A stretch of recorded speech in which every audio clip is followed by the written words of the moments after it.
Good evening. I'm Angela Betancourt, the Chamber Orchestra of New York's Communications and Marketing Manager. Welcome to the second night of our spring broadcast of DiMenna videos. This program is supported in part by public funds from the New York City Department of Cultural Affairs in partnership with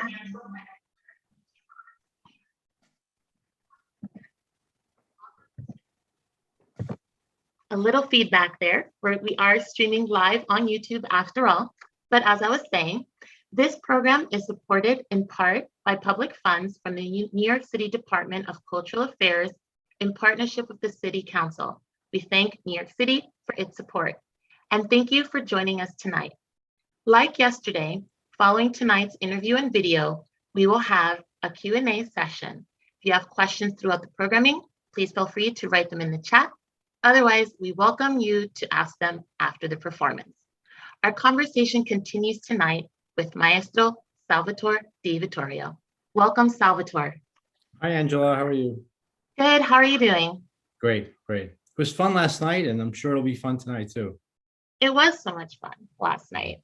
And I was thinking a lot about those performances and the meaning of all these broadcasts. And I wanted to ask you, what the approach for preparations for these for live performances seemed like it would be a little bit different than these performances. How is it different preparing for these broadcasts versus performing at Carnegie Hall?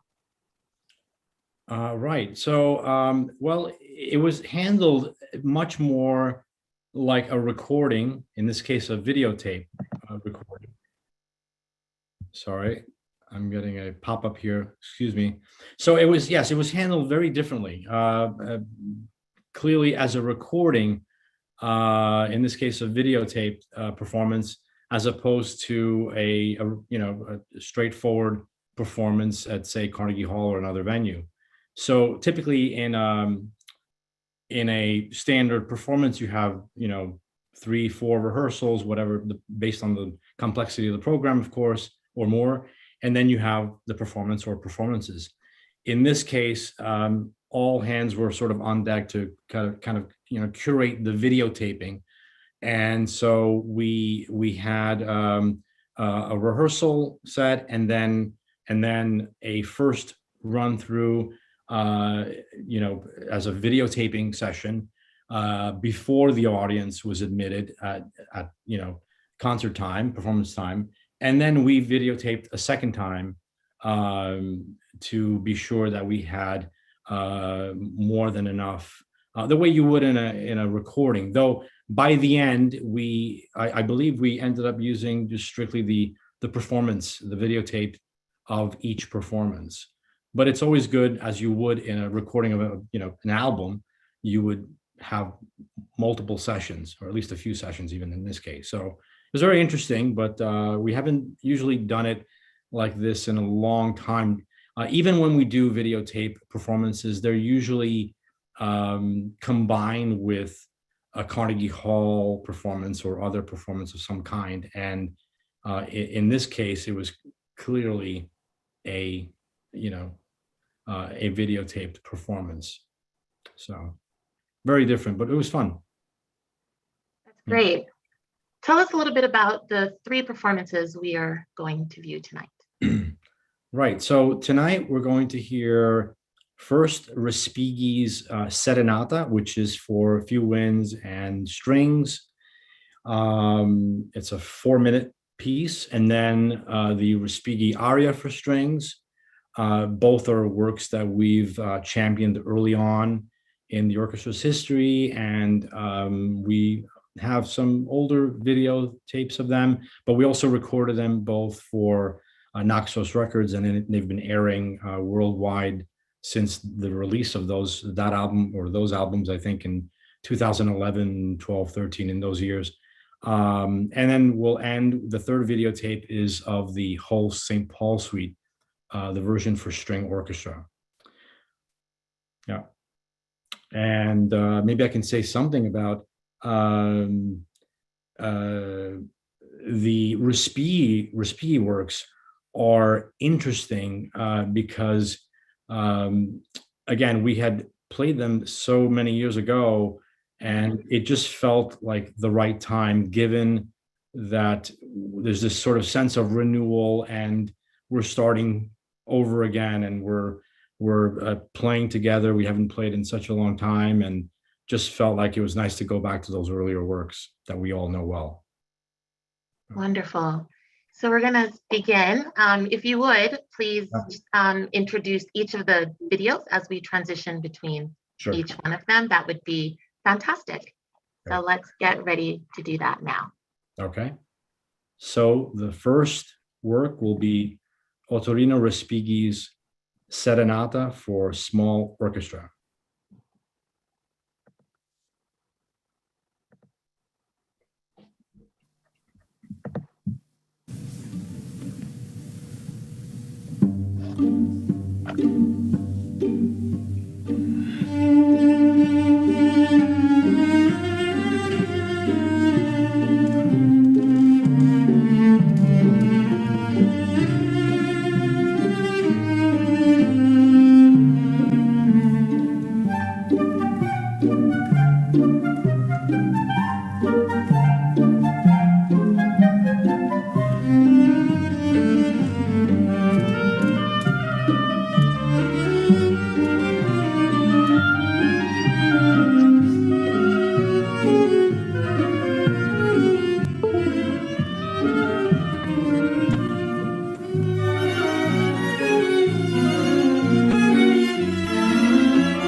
The second work is Respighi's Aria for strings.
Okay, and the third video is, of course, Holst St. Paul Suite.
Bravo.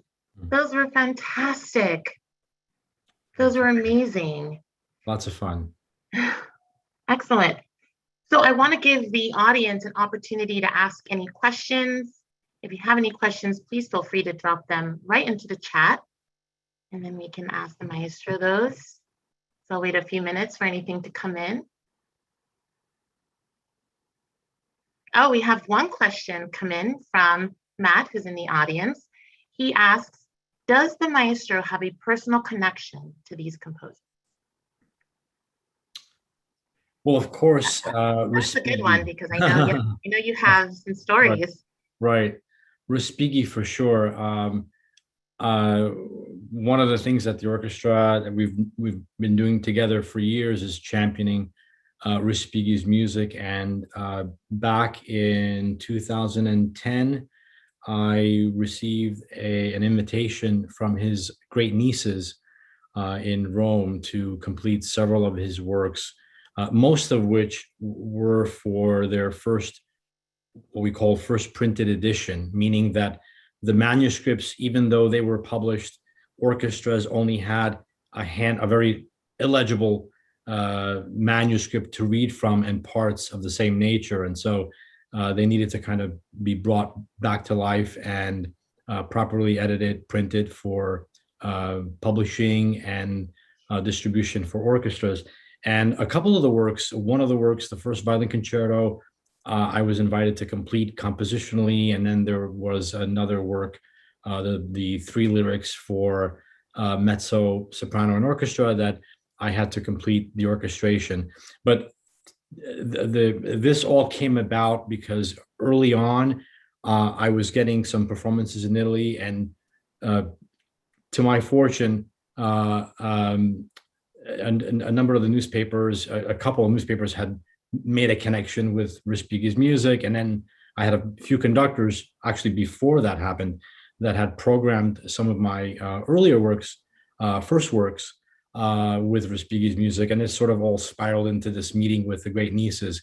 And I should add, one of the reasons why I voted to include the Aria for strings is because it was one of the very first works that the great nieces had given me to edit and publish, and we recorded it for Naxos in 2011. And the my Respighi mentor, as I call him, his name is Potito Pedara.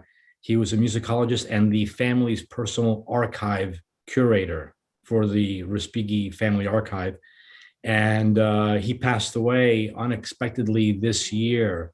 And so I, constantly, I was very close with him. He would bring me to a lot of the Respighi museums, by hand, and show me a lot of the originals, the manuscripts in museums. And I really learned a lot with him. And so I've had him in my thoughts for a while. And so naturally, when this opportunity came up, I thought of him. There's another story that is connected here with the aria, and that is, which happened during the rehearsals. On a quite funny note, we were rehearsing the aria during these sessions, and now a few months ago, I received a letter from my publisher, Casa Ricordi in Milan, saying that, the Riccardo Shaili and the Teatro alla Scala Opera of Milan, which is one of the most important opera houses in Italy, is interested in recording and doing a recording of Respighi with his larger works, The Pines of Rome and Fountains of Rome. And they may want to include your edition of the Aria. So I said, oh, that's fantastic. That'd be great. He's a fantastic conductor, of course, and it's a great orchestra. And I never heard back about this particular communication. There was another recording that just came out with the London Philharmonic that had another one of my Respighi editions, but this one sort of got lost somehow. I didn't hear from them about this particular production. And I were rehearsing the Aria, and Nicholas Pappone, who is acting concertmaster on this recording and is a long-term member of the orchestra, of course, violin one section, he during the break said, "Oh, Salvatore, I also really liked what alla Scala, the Teatro alla Scala and Riccardo Shaili did with the Aria for strings on the recording." And I said, "What recording?" So we talked for a while, and he showed me the video. So basically, the album came out a few months ago, and I had no idea that this was out. And so anyway, I piggybacked, with my letters to the publisher, and they said, "Sorry, the guy who was supposed to tell you retired, and there was a miscommunication. And yes, the album did come out, and it's all taken care of." But I had no idea until Nicholas informed me that the album was released months ago. So I thought that was pretty funny. That's a great story. I love that. And that's a great question from Matt. We are streaming on YouTube live at the moment. So we did have a question that came through. And I think this actually might be a good opportunity to speak maybe about the Respighi Prize. But one of the audiences on YouTube wants to know, does the Maestro accept new works for string ensemble to perform? So is the question related to the Respighi Prize in music composition or just in general? And I can answer both. Yeah, I'm thinking probably in general, if you accept that music and maybe there's a connection there through the Respighi Prize, maybe that's something that you can mention. So absolutely. We are always open to and receive regularly works for consideration in both formats, either young composers submit them under the Respighi Prize, which, by the way, is actually due. The deadline is June 30th. That's right around the corner. That's right around the corner. So if that's what the question is about, absolutely submit it. The current competition calls for anything from basically string orchestra to very small orchestra, meaning a few winds and other instruments and strings. But we also, besides that, we're always receiving inquiries regarding compositions written by or published by mature composers and who are not going through the Respighi Prize music competition. So we're always reviewing those. Our only handicap, I guess, would be that as a chamber orchestra, we have limited productions. So there are only so many Carnegie Hall performances, either Weil or even Zankel, when that happens, per season, per year. So that makes it a little bit more difficult. And what we would like to continue is to feature compositions in our Carnegie Hall series, because I think that goes a long way for composers in general, and also for young composers who are elevating their status along the way, So, but please submit them. You can submit any works through info@chamberorchestraofnewyork.org. And if you visit our website, there's full contact information, contact page, and also a page dedicated to the Respighi Prize music competition, which covers composers and soloists. And there's a new competition for pianists, and conductors can also apply to our New York conducting workshop. And there's a Respighi Prize in conducting for them. And we've had several winners in all categories. Wonderful. So yes, I definitely encourage everyone, all of our audiences here on Zoom and at YouTube, to visit the website and to get more information about that. I have one question for you while we wait to see if anyone else has any questions. I would like to know, since the Respighi works have been performed multiple times, Yes. how is playing the two Respighi works different than in the past, these two Respighi works? Well, I guess the setting made all the difference. The fact that it was more about a recording and a videotape recording versus a performance. In some ways, maybe it's a little bit more relaxed. So whereas with a performance, you have one shot and you're done. You either get it right or something goes wrong. Hopefully it doesn't. But things can go wrong unexpectedly. Even minor things that the audience may not hear or pick up. But that annoys us as musicians. We want it to be as perfect as possible. So I think that makes it different. The fact that it's so, it's a different setting. It's more about the recording than it is the actual performance in front of a large audience.